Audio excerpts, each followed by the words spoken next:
اصحاب بدر کے ناموں کو پڑھتے ہیں اور ان کے نام پر ہم فاتحہ خوانی کرتے ہیں۔ یہ کیوں ہم کرتے ہیں؟ اصحاب بدر کس کو کہتے ہیں؟ وہ صحابہ جو جنگ بدر میں شریک تھے، جنگ بدر میں گئے ہوئے تھے، ان کو اصحاب بدر کہا جاتا ہے۔ وہ کتنے تھے؟ وہ 313 تھے، صرف 313 تھے، یہ جنگ بدر میں گئے ہوئے تھے۔ تو یہ جو جنگ ہوئی ہے اور اس جنگ میں فرشتوں کو بھیج کر اللہ نے مسلمانوں کو جو فتح عطا فرمائی ہے، وہ بھی رمضان کا مہینہ ہے، وہ بھی کیا ہے؟ رمضان کا مہینہ ہے۔ اس اعتبار سے اس مہینے کو بے شمار خصوصیات حاصل ہیں۔ اتنا یاد رکھیں کہ یہ مہینہ اور مہینوں کے بنسبت زیادہ فضیلت کا حامل ہے۔ ایک اور خاص بات بتا کر میں آپ کو اپنی گفتگو کو آگے بڑھاؤں۔ اور مہینے میں اگر ہم فرض نماز پڑھتے ہیں تو اللہ ہمیں فرض کا ثواب عطا کرتا ہے، اور نفل پڑھتے ہیں تو اللہ تعالیٰ ہمیں نفل کا ثواب عطا کرتا ہے۔ لیکن رمضان کا مہینہ وہ برکتوں والا مہینہ ہے کہ اگر کوئی شخص رمضان کے مہینے میں فرض پڑھتا ہے، اللہ اسے 70 فرضوں کا ثواب عطا کرتا ہے، 70 فرضوں کا اللہ اسے ثواب عطا کرتا ہے۔ اور اگر کوئی اس مہینے میں نفل پڑھتا ہے تو اللہ اسے فرض کے برابر ثواب عطا فرماتا ہے۔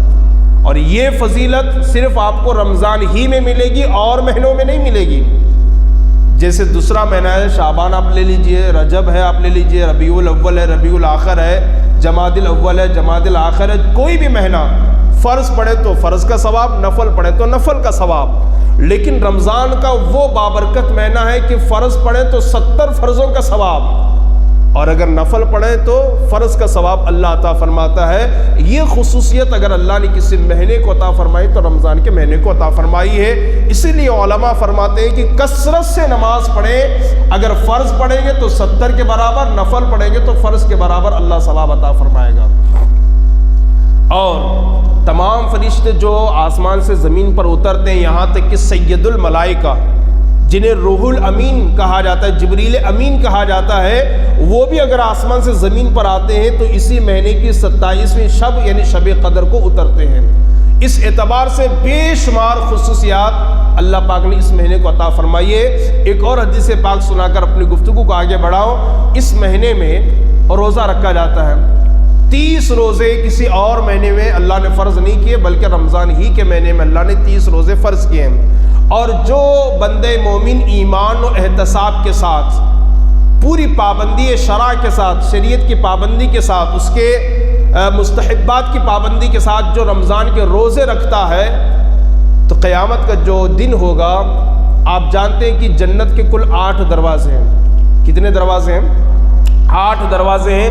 ان 8 دروازوں میں سے ایک دروازہ ایسا ہے جس کا نام باب الریان ہے، اور اس دروازے سے صرف اللہ تبارک و تعالیٰ انہی کو داخلہ عطا فرمائے گا، وہی داخل ہوں گے جو رمضان کے پورے روزے رکھا کرتے تھے۔ اور یہ خاص طور پر دروازہ روزے داروں کے لیے ہی بنایا گیا ہے، اور اس پر قیامت کے دن جہاں سارے اولین و آخرین کا اجتماع ہوگا، ندا لگائی جائے گی، پکارا جائے گا، کہاں ہے روزہ دار؟ سب اٹھ کھڑے ہوں گے، ان سے کہا جائے گا یہ باب الریان ہے، روزے داروں کے لیے بنایا گیا ہے، اس سے داخل ہو کر کے تم جو ہے نا گزرتے ہوئے جنت میں داخل ہو جاؤ۔ تو یہ ساری خصوصیت، فضیلت اگر اللہ نے کسی کو عطا فرمائی ہے تو وہ رمضان المبارک کے مہینے کو عطا فرمائی ہے۔ رمضان المبارک کی بے شمار فضیلتیں قرآن اور حدیث کے اندر اللہ عز و جل اور اس کے پیارے رسول صلی اللہ علیہ وسلم نے بیان فرمائی ہے، لیکن باوجود اس کے ہم مسلمانوں کے اندر رمضان کا جو ادب ہونی چاہیے، رمضان کا جو احترام ہونی چاہیے، رمضان کے اندر جو عبادت ہونی چاہیے، رمضان کے اندر جو سخاوت اور فیاضی ہونی چاہیے، رمضان کے اندر جو نرم دلی ہونی چاہیے، رمضان کی برکتوں کو حاصل کرنے کا جو جذبہ ہونی چاہیے، وہ دور دور تک نظر نہیں آتا۔ آئیے میں آپ کو بتاؤں، رمضان کا مہینہ اتنا عظمت والا مہینہ ہے، اتنا عظمت والا مہینہ، اتنا عظمت والا مہینہ ہے کہ اگر بڑا سا بڑا پاپی مجرم گنہگار انسان بھی اگر اس کا ادب اور احترام بجا لائے، اس کی قدر کر لے، اللہ تبارک و تعالی رمضان کا ادب کرنے کی بنیاد پر اس کے گناہوں کو معاف کر کے اسے جنت عطا فرماتا ہے۔ گنہگار تو گنہگار ہے، مجرم تو مجرم ہے، پاپی تو پاپی ہے، بلکہ اگر کوئی آگ کو پوجنے والا جسے مجوسی کہتے ہیں، کوئی اگر کافر اور مشرک بھی اس ماں کا احترام بجا لائے، ادب بجا لائے، اللہ پاک موت سے پہلے اسے ایمان کی دولت اور موت کے بعد اسے جنت کی دولت عطا فرماتا ہے۔ اتنا عظمت والا یہ مہینہ ہے۔ یہ بڑا مشہور واقعہ اور بڑی مشہور روایت ہے۔ شہر بخارا کے اندر ایک مجوسی تھا، آگ کا پجاری، جو آگ کو اپنا معبود مانتا تھا۔ شہر بخارا کے اندر ایک مرتبہ رمضان کے مہینے میں وہ اپنے بچے کے ساتھ بازار گیا اور بازار جا کر کے کوئی چیز اس نے خریدی، تو اس کے بیٹے نے بھی کھانے کی کوئی چیز خریدی، اور یوں کھلے بازار لوگوں کے سامنے رمضان کے مہینے میں اس کا بیٹا وہ چیز کھانے لگا۔ تو اس کا جو باپ مجوسی تھا نا، آگ کا پجاری، غیر مسلم، اس سے غصہ آ گیا اور اس نے اپنے بیٹے کو ایک تماچا رسید کیا، ایک تماچا مار دیا۔ بیٹے نے کہا ابا حضور میرا کیا قصور ہے، میری کیا غلطی، آپ نے مجھے مارا کیوں؟ تو باپ نے کہا بیٹا تجھے نہیں معلوم، یہ رمضان کا مہینہ ہے اور اس مہینے میں مسلمان اپنے رب کی رضا کے لیے صبح سے لے کے شام تک بھوکے اور پیاسے رہتے ہیں، ان کے سامنے کھانا گویا کہ انہیں ستانا ہے اور ان کی بے ادبی کرنا ہے، اس لیے میں نے تجھے مارا تاکہ کبھی ان کے سامنے کھانے اور پینے کی تو کوشش نہ کر سکے۔ تو بیٹے نے کہا ابا حضور کھاتے تو آپ بھی ہیں، پیتے تو آپ بھی ہیں، اللہ اکبر کبیرہ۔ باپ نے کہا بیٹا میں کھاتا ضرور ہوں، میں پیتا ضرور ہوں، لیکن سرے بازار یا یوں لوگوں کے سامنے میں نہیں کھاتا کھلم کھلا، بلکہ رمضان کے مہینے میں جب بھی مجھے کھانے یا پینے کی ضرورت پیش آتی ہے تو میں بند کمرے میں کھانے اور پینے کی کوشش کرتا ہوں، رمضان کا ادب کرتا ہوں، مسلمانوں کا میں احترام کرتا ہوں۔ بات آئی ہو گئی، چلی گئی۔ پھر کچھ سالوں کے بعد جب اس کا انتقال ہوا، کسی اللہ والے نے اس مجوسی کو خواب میں دیکھا کہ میدان محشر بپا ہے اور وہ جنت میں جا رہا ہے۔ پوچھنے والے نے اس سے پوچھا انسان تو مجوسی تھا، تو آگ کو اپنا معبود مانتا تھا، زندگی بھر اس کی تو پرستش کرتا رہا اور تو غیر مسلم تھا، جنت میں کیسے جا رہا ہے؟ جنت تو ایمان والوں کے لیے ہے، جنت تو مسلمانوں کے لیے ہے۔ تو اس نے کہا کہ موت سے پہلے اللہ نے مجھے ایمان کی دولت عطا فرمائی اور موت کے بعد اللہ نے اپنے فضل سے مجھے جنت عطا فرمائی۔ پوچھنے والے اس اللہ کے ولی نے پوچھا بتاؤ تمہیں ایمان اور جنت جیسی عظیم نعمتیں کیوں کر ملی؟ تو اس نے کہا کہ رمضان المبارک کا ادب بجا لانے کی بنیاد پر اور رمضان میں بے ادبی کرنے کی بنیاد پر میرے بیٹے نے جو بے ادبی کی ہے اس پر جو میں نے سختی کی ہے اس بنیاد پر اللہ نے مجھے ایمان کی دولت عطا فرمائی اور پھر جنت عطا فرمائی ہے۔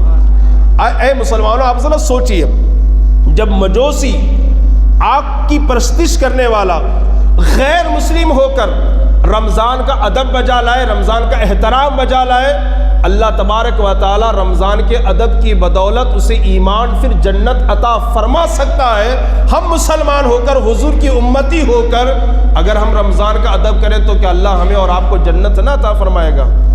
ضرور عطا فرمائے گا۔ لیکن کتنے افسوس کی بات ہے، کتنے تعجب کی بات ہے، نہ کوئی بیماری ہے، نہ کوئی مرض ہے، نہ کوئی ضعف ہے، نہ کوئی کمزوری ہے، نہ کوئی شرعی عذر ہے، ہمارے بہت سارے نوجوان یوں کھلم کھلا روزہ داروں کے سامنے رمضان کے مہینے میں کھاتے اور پیتے ہوئے نظر آتے ہیں۔ میں وہ بھی آپ کو بتاؤں گا کہ جو رمضان کی قدر نہیں کرتے، رمضان کا احترام بجا نہیں لاتے، رمضان میں کھلم کھلا لوگوں کے سامنے کھاتے پیتے ہیں، ان کے بارے میں اللہ کے رسول صلی اللہ علیہ وسلم نے کیا وعید بیان فرمائی ہے، کیا وعید اور کیا عذاب اللہ کے رسول نے بیان فرمائی ہے۔ ایک اور حکایت سماعت فرمائے، ایک شخص تھا، مسلمان ہی تھا لیکن بڑا پاپی، بڑا گنہگار، بڑا مجرم، بڑا سیاہکار، لیکن جیسی رمضان کا مہینہ آتا وہ خوب مستعد اور تیاری کے ساتھ اللہ کے حضور حاضر ہوتا، اچھے کپڑے پہنتا، عطر اور سرما لگاتا اور پابندی کے ساتھ روزہ رکھتا، اس کی قدر کرتا ماہ رمضان کا اور اس کا ادب بجا لاتا۔ تو کسی نے اس سے پوچھا تو یہ عمل کیوں کرتا ہے؟ سارے مہینے تو گناہ کرتا ہے لیکن رمضان کے مہینے میں بہت بڑا بن جاتا ہے، تو نیکوکار، بڑا پرہیزگار اور متقی بن جاتا ہے۔ تو اس گنہگار نے کہا اور وہ یہ جواب دیتا پوچھنے والوں سے، میں نے سنا ہے کہ جو رمضان کا ادب بجا لاتا ہے اللہ پاک اس کی مغفرت فرما دیتا ہے، اور مہینوں میں یا اور باتیں کہ مجھ سے گناہ سرزد ہوتے ہیں، لیکن رمضان کے مہینے میں پابندی کے ساتھ صوم و صلاۃ، نماز اور روزے کا اہتمام اس لیے کرتا ہوں، اس کا ادب اس لیے بجا لاتا ہوں تاکہ اس کے ادب کی برکت سے اللہ تبارک و تعالیٰ میری مغفرت فرما دے۔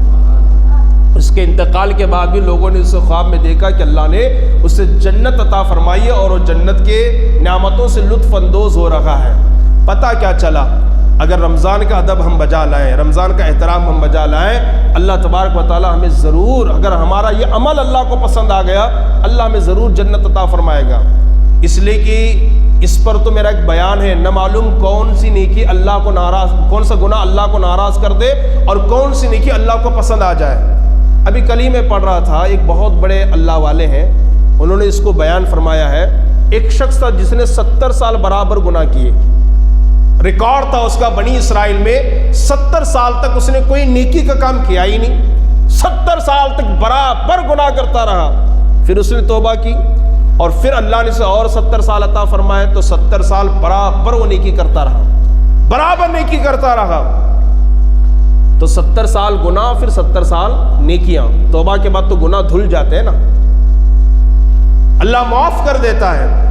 70 سال برابر اس نے نیکی کی، لیکن جب اس کا وصال ہوا تو اللہ نے اسے عذاب میں گرفتار کر کے رکھا تھا۔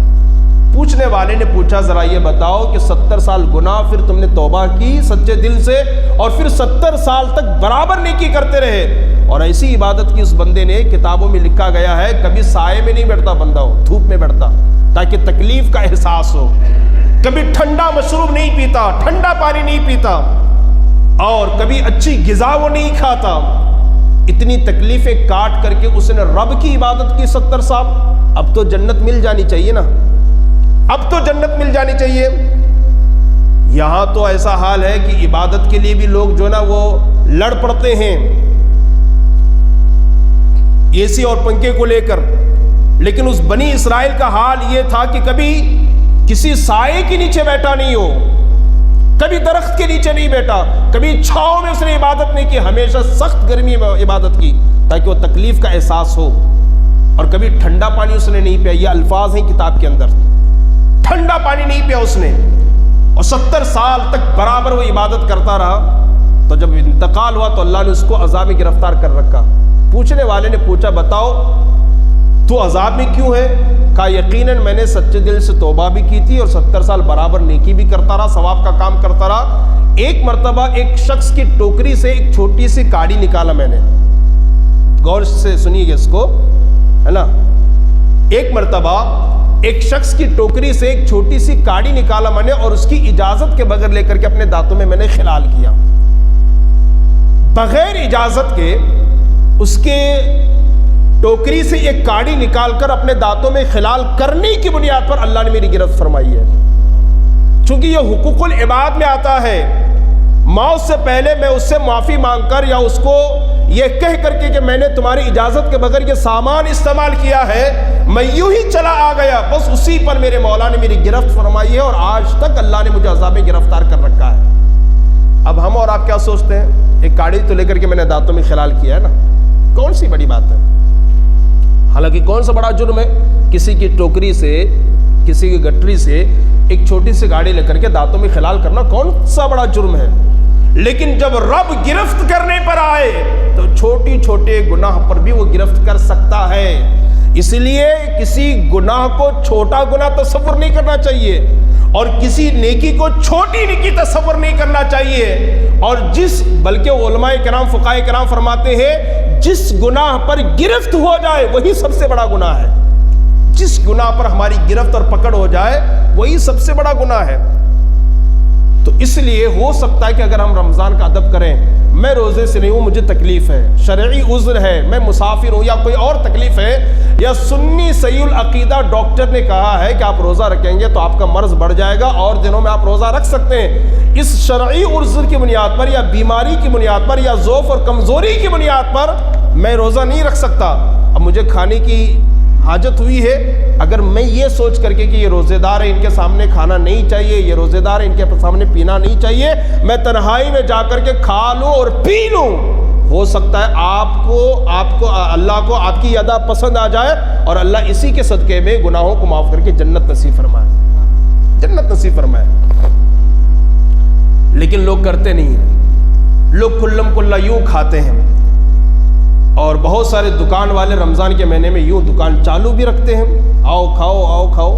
خیر، ایک میں مسئلہ بتا دوں کہ جہاں اسلامی حکومت ہوتی ہے نا، جہاں اسلامی بادشاہ ہوتا ہے، اسلامی لشکر ہوتا ہے، وہاں اگر کوئی روزے داروں کے سامنے کھلم کھلا کھانے اور پینے کی کوشش کرے تو حکم یہ کہ اسے قتل کر دیا جائے، یہ حکم ہے۔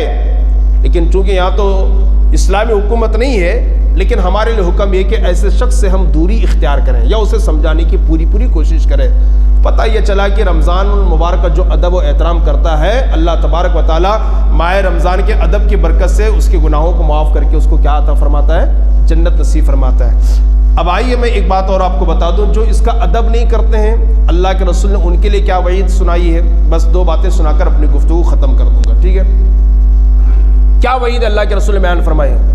ایک صحابی کا بیان ہے کہ صحابی نے کہا کہ رسول اللہ صلی اللہ علیہ وسلم نے فرمایا کہ سارے صحابہ میرے ممبر کے پاس جمع ہو جاؤ، سارے صحابہ ممبر کے پاس جمع ہو جاؤ۔ سارے صحابہ آ گئے۔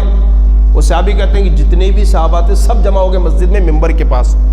اللہ کے رسول صلی اللہ علیہ وسلم خطبہ دینے کے لیے، تقریر کرنے کے لیے جب ممبر پر تشریف لے جا رہے تھے تو پہلے ہی زینے پر، سیڑھی پر جیسے رسول اللہ نے قدم رکھا تو آپ نے زور سے آمین کہا، اور پھر جب دوسری سیڑھی پر رسول اللہ صلی اللہ علیہ وسلم نے قدم رکھا تو پھر سے آپ نے زور سے آمین کہا، اور جب تیسری سیڑھی پر آپ نے قدم رکھا تو پھر آپ نے زور سے ہاتھ اٹھا کر آمین کہا۔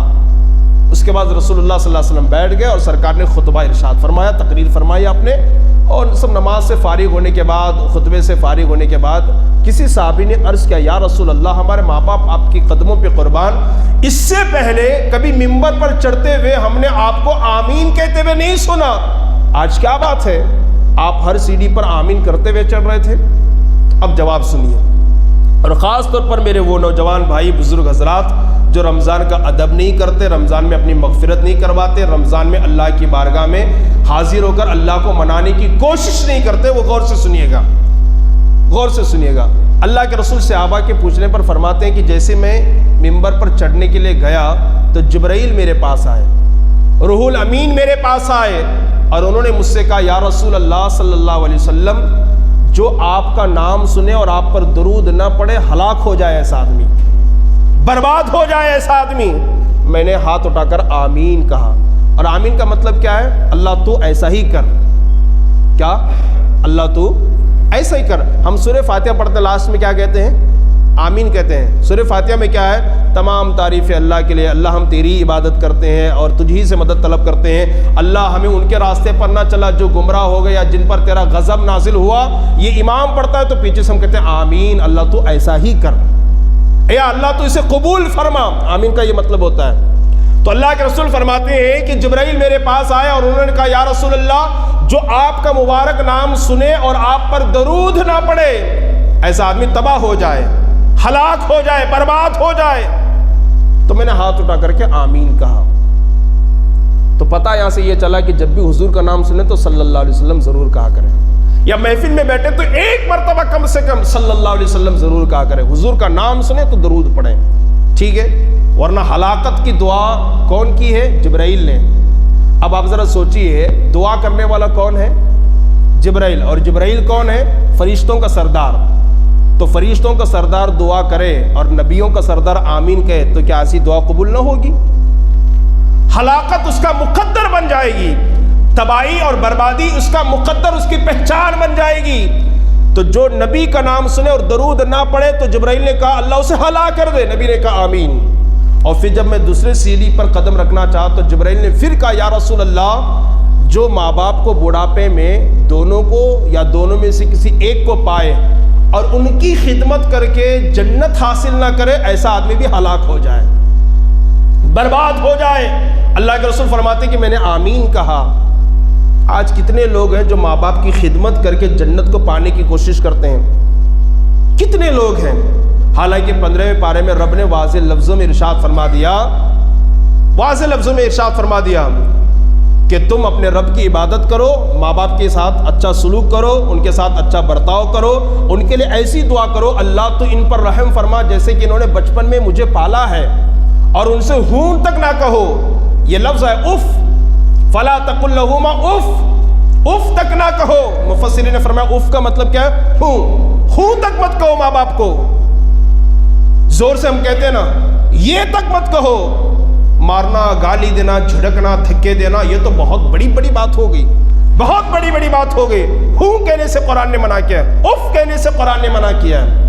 اور آج کے کچھ علماء نے اس کی وضاحت بھی بیان فرمائی ہے کہ آپ گاڑی لے کے نکلے گھر سے سج سمر کر، بن سمر کر، جیسے گاڑی میں بیٹھے، چابی آپ نے ڈالا، بہت جلدی آپ کو جانا ہے، بہت ضروری کام ہے، اسی اثنا میں ماں نے کہا بیٹا ادھر آ جاؤ، آپ نے کہا اف، اس سے بھی منع کیا ہے علماء نے کہا، اس سے بھی منع کیا ہے۔ اور یہ حال دیکھو، بیٹا گیم چھوڑ کر کے آنے کو تیار نہیں ہے، بیٹا کھیل چھوڑ کر آنے کو تیار نہیں ہے، بیٹا ماں باپ کی پکار پر دکان اور مکان اور کاروبار اور دھندا چھوڑ کے آنے کو تیار نہیں ہے۔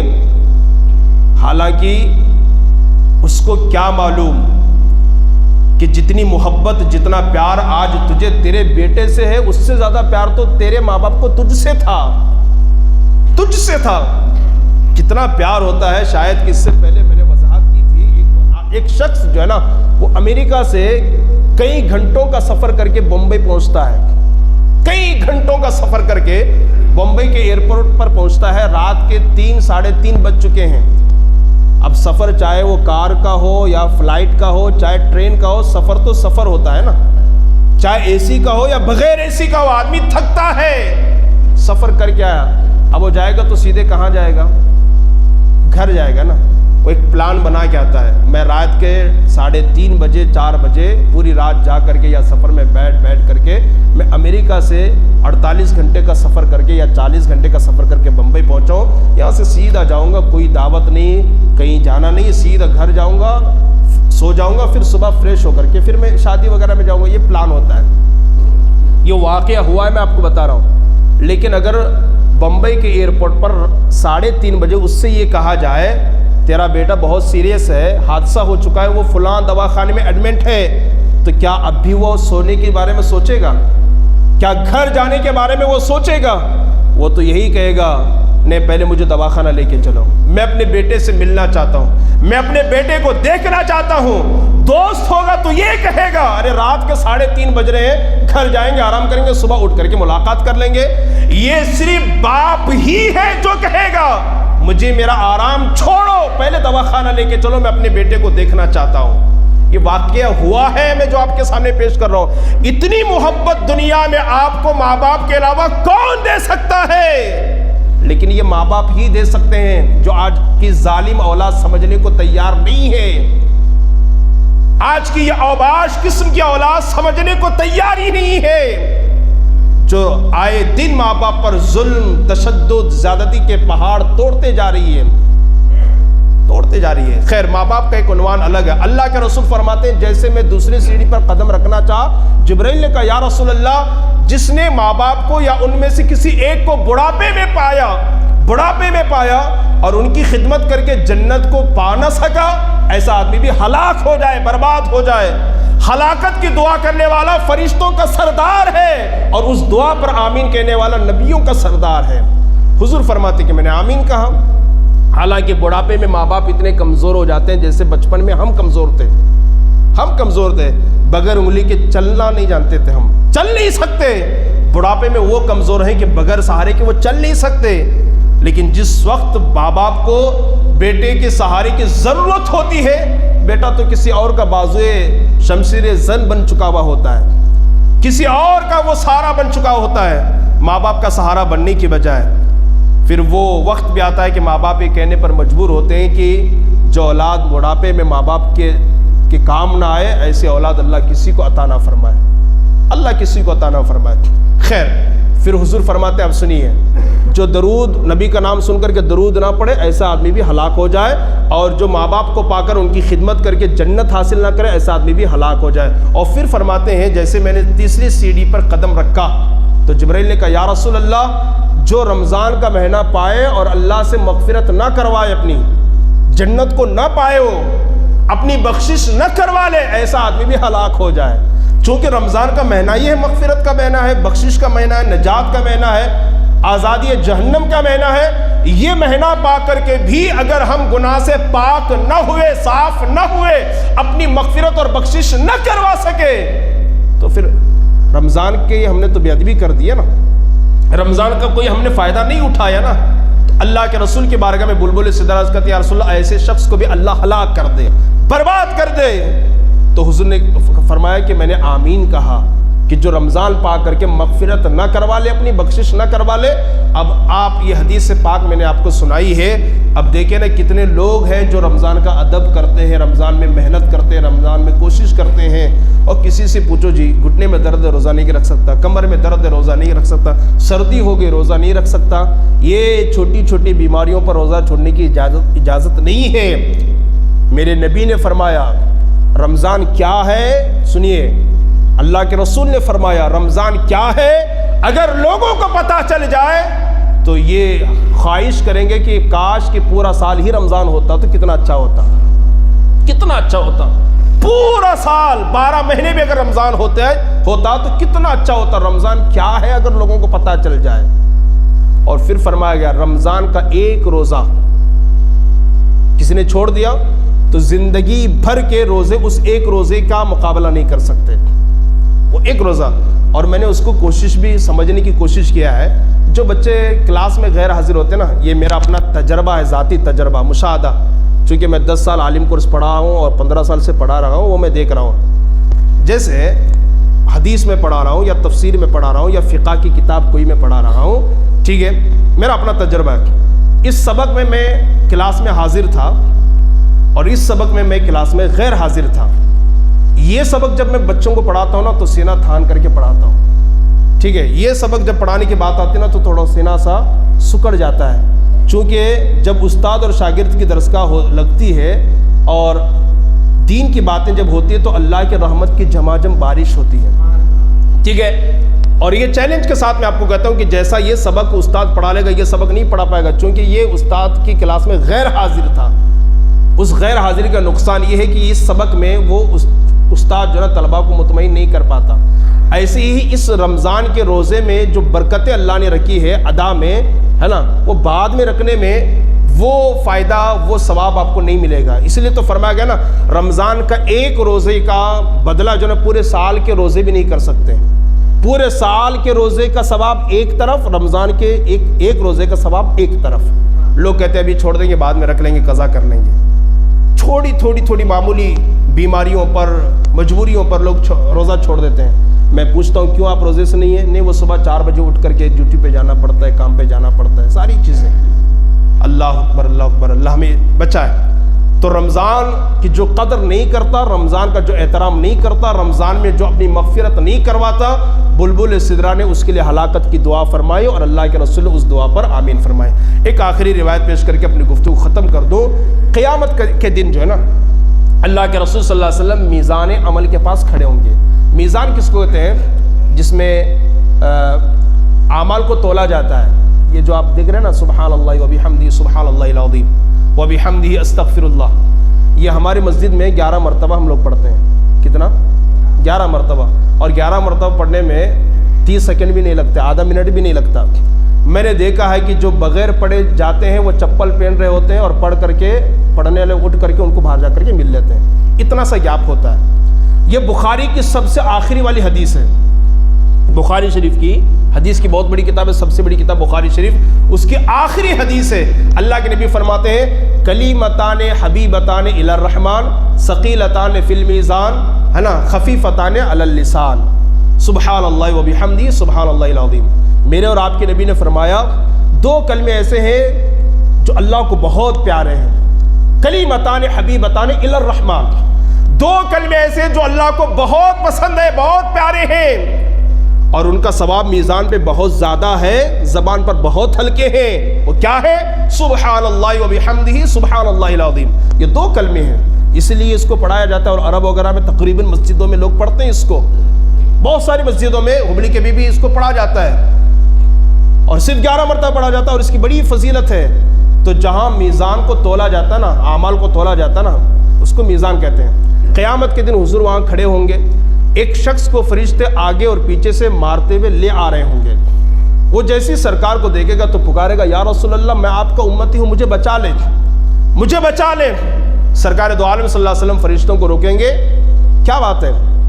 کہا یا رسول اللہ اس کا گناہ ہے اور گناہ کی وجہ سے ہم اس کو مارتے ہوئے جہنم کی طرف لے جا رہے ہیں. تو اللہ کی بارگاہ میں رسول گرامی وقار صلی اللہ علیہ وسلم عرض کہیں گے, مولا اس کی خطا کو معاف کر دے اور اسے جنت عطا فرما. تو اللہ تبارک و تعالی ارشاد فرمائے گا, میرے محبوب اس کا دعوے دار ماہ رمضان ہے, اس کا دعوے دار ماہ رمضان ہے. یعنی رمضان کا مہینے نے یہ دعویٰ کیا ہے اور یہ شکایت کی ہے کہ اس نے میرا احترام نہیں کیا, میرا ادب بجا نہیں لایا. تو اس کے بعد اللہ کے رسول فرمائیں گے کہ جس کی شکایت رمضان کا مہینہ کرے, جس کا دعوے دار رمضان کا مہینہ کرے, میں اس سے بیزار ہوں, میں اس سے بیزار ہوں. اب آپ ذرا سوچئے, قیامت کے دن نہ ہمارے ماں باپ ہمارے کام, نہ ہمارے دوست ہمارے کام. قرآن تو خود کہتا ہے تمہارے دوست سب کے سب تمہارے دشمن بن جائیں گے. اور دوست تو دوست ہے جی, پھر بھی وہ ایک دوسرا جسم ہے, وہ دوسری باڈی ہے, وہ تو دشمن بنے گا ہی بنے گا. قرآن نے یہاں تک کہا ہمارے زبانوں پر تالے لگ جائیں گے, ہاتھ بولے گا, پیر بولے گا, ہماری آنکھیں بولے گی, ہمارے کان بولیں گے. اور پھر ایک فقہائے کرام نے بڑی پیاری بات فرمائی, ہاتھ ہمارے ہو کر کے ہمارے نہیں ہوں گے, پیر ہمارے ہو کر کے ہمارے نہیں ہوں گے, سارے ہی ہمارے خلاف گواہی دیں گے. اللہ یہ اس ہاتھ سے ظلم کرتا تھا, اللہ یہ ان نگاہوں سے گندی تصویروں کو دیکھتا تھا, اللہ ان پیروں سے گناہوں کے اڈوں کو آباد کرتا, اللہ ان کانوں سے برائیوں کو سنتا. ہمارے جسم کے اعضاء خود ہمارے خلاف بولیں گے, ہمارے ہو کر ہمارے نہ ہوں گے. کیا قرآن کی آیت نہیں ہے 15ویں پارے میں, ان السمع والبصر والفؤاد کل کان اولئک عنہ مسئولا او کما قال. کان, زبان, ناک, ہر ایک کے بارے میں قیامت کے دن سوال ہوگا, ہر ایک کے بارے میں پوچھا, دل کے بارے میں پوچھا جائے گا, سارے ہی ہمارے خلاف بولیں گے. ماں باپ تو ماں باپ ہیں, دوست تو دوست ہیں, اور ان کے بارے میں تو قرآن نے کہا. قرآن خود لوگ کہیں گے نا, میں زندگی بھر نماز پڑھتا رہا, روزہ رکھتا رہا, امامہ پہنتا رہا, داڑھی رکھتا رہا, ہے نا, ایک شخص, اور پھر وہ جہنم کی طرف جاتا رہے گا. لوگ کہیں گے ارے بھائی تو 5 وقت کا نمازی, حاجی, عمرہ کرنے والا, قربانی دینے والا, صدقہ خیرات کرنے, سب کچھ تھا, مسجد بنانے والا تو تھا, آج جہنم میں, کہا اس کی دوستی کی وجہ سے جہنم میں جا رہا ہوں. قرآن کہتا ہے اس وقت لوگ کہیں کاش اس کو میں اپنا دوست نہ بنایا ہوتا, اس کو اپنا یار نہ بنایا ہوتا, اس کی سنگت, اس کی صحبت, اس کی دوستی کی وجہ سے آج میں جہنم میں جا رہا ہوں. صحبت بڑی خطرناک چیز ہے نا, صحبت بڑی خطرناک چیز ہے. میں نے بارہا یہ جملہ کہا ہے, جب غلط سنگت, غلط صحبت کی بنیاد پر نبی کا بیٹا بگڑ سکتا ہے تو ہمارا اور آپ کا بیٹا کیوں نہیں بگڑ سکتا ہے؟ وہ بھی معمولی نبی نہیں ہے, اولو العزم پیغمبر کی بات کر رہا ہوں, نوح علیہ السلام کی بات کر رہا ہوں. ان کے بیٹے کے بارے میں قرآن کہتا ہے کہ کافر ہے اور جہنم میں جائے گا.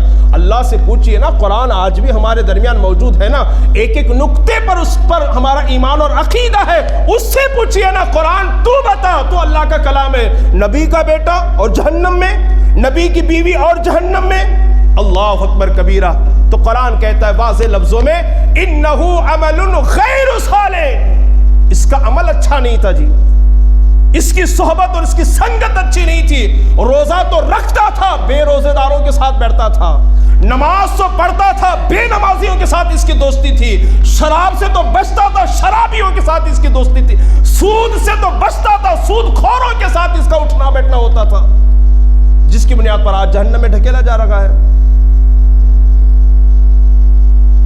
قرآن کہتا ہے کاش کہ میں اس کو اپنا دوست نہ بنایا ہوتا. لوگ پوچھیں کیوں جہنم میں جا رہے ہو, کاش اس میں اپنا دوست نہ بنا, اس کی دوستی نے مجھے آج جہنم میں ڈھکیل دیا.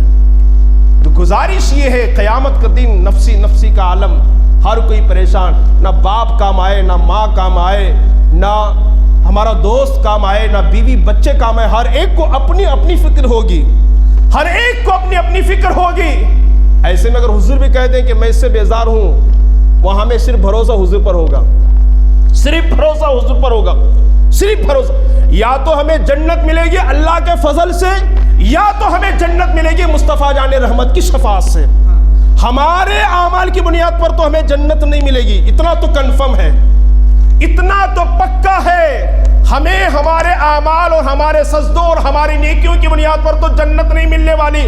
اگر میں 5 وقت کا بھی نمازی ہوں تو نہ معلوم میری نمازوں میں کتنا ریاکاری ہے، کتنی مکاری ہے، کتنا دکھاوا ہے۔ اگر میں حاجی ہوں تو نہ معلوم میرے حج میں کتنی ریاکاری اور مکاری ہے۔ ارے عمر جیسا صحابی یہ کہتا تھا، جب لوگ پوچھتے عمر کل عید ہے آج روتی کیوں ہے، تو عمر جیسا صحابی کہتا ارے عید کا جشن اور خوشی تو وہ منائے جسے یقین کے ساتھ معلوم ہو کہ اس کے سجدے اللہ کی بارگاہ میں قبول ہیں، اس کی نماز اللہ کی بارگاہ میں قبول ہے، اس کا روزہ اللہ کی بارگاہ میں قبول ہے۔ جب مجھے خبر ہی نہیں ہے کہ میرے روزے اللہ کی بارگاہ میں قبول ہے کہ نہیں ہے تو میں کس بات کی خوشی مناؤں، کس بات کا میں جشن مناؤں؟ عمر جیسے صحابی جب یہ کہتے ہو، ہماری نمازوں اور ہمارے سجدوں کی کیا حالت ہوگی، کیا حالت ہوگی؟ اور بڑا ناز ہے ہمیں، میرے دفتر میں اتنی نماز، اتنی نیکیاں، اتنے صدقات، اتنے خیرات، بڑا فخر ہے ہمیں۔ شرک اصغر کہا گیا اس کو۔